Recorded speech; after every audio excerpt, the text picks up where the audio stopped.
Viewer and subscriber Crimkey881 asked, so steel edges or not, what's the highlights? Crimkey881 was talking about my review of the Ausnes Nansen ski here, which I use, and I'll just compare that to my Rossignol BC90 skis. There's quite a bit of difference. The big difference in the steel edges, traditionally all skis have steel edges on them. If you see here, you can see the steel there. It's got a tiny bit of rust because these skis are like, however long old. I don't really use them anymore. Compare this to the steel edge on my Ausnes Nansen skis. But the big difference is the tip.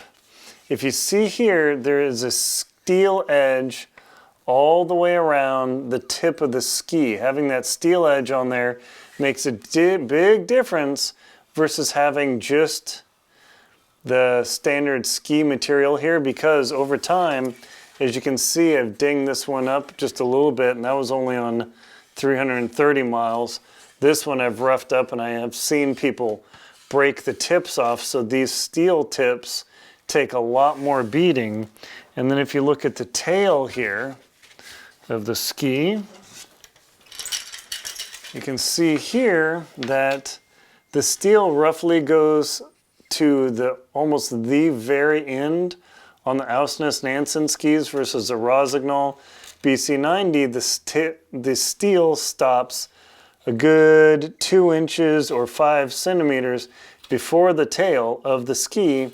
And you can see this epoxy here? When I was in Yellowstone being transported, these skis were put in the vehicle and they were mounted vertically, as you would normally do.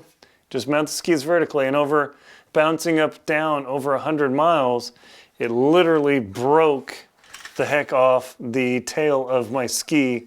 That sucked. I made the ski shop repair it because they broke them. But if you look on the Ausnes skis here, they've actually thought about that. They take the steel all the way to the bitter edge here, but instead of just the standard ski material, they've got this rubberized plastic that can take a beating and it won't crack and shatter like the material on my BC90. So that is a huge difference. Now, as far as the highlights for the Nansen ski, they are nice and thick. Good and thick, gives me good support. They can handle crazy load flexing, where if I'm skiing across, say, Greenland, and I find myself stretched. If you look at the view there, it's flat there, but in the back, you see some of the sastrugi we had to cross. And same thing in Antarctica. Sometimes I end up suspended almost 5 feet between sastrugi, and I am flexing the heck out of it. I mean, I can't even flex this, but my full weight is on the ski.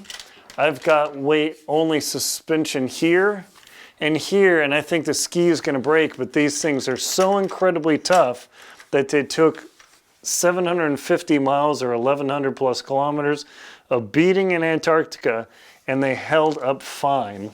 The other sweet feature about this is the kicker skin capability versus a full skin. Skiing long distance, you don't want a full skin because that's a lot of drag. Instead, you just want a glide zone and only a kicker part of the skin area, and then the glide zone on the tail. So that is super nice. This is a built-in design where you just put the plate through the ski, and it has these 2 ports here. You just push it on.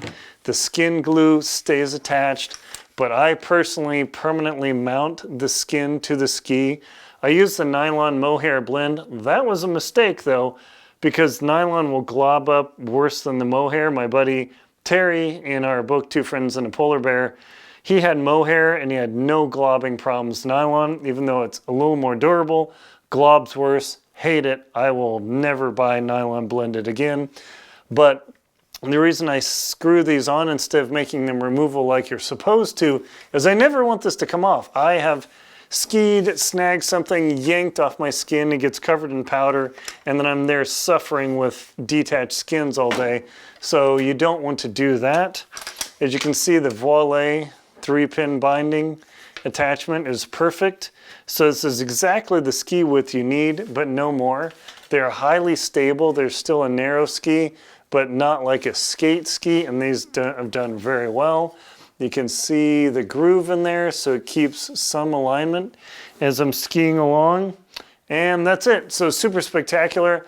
That's why I prefer, if you're going long distance, to have steel all the way around, because of what happened on the tail of my BC90 skis long ago. I still like these. They're okay, but once I broke them once, that tells me it's easy to break the tip off, and I have seen broken ski tips like in the snow and in lodges. So that's why I go with rounded ski tips. Thank you very much, or steel ski tips. That's why I have that. Please leave comments and questions in the comments below. Thank you very much for watching. Please like, comment, and subscribe.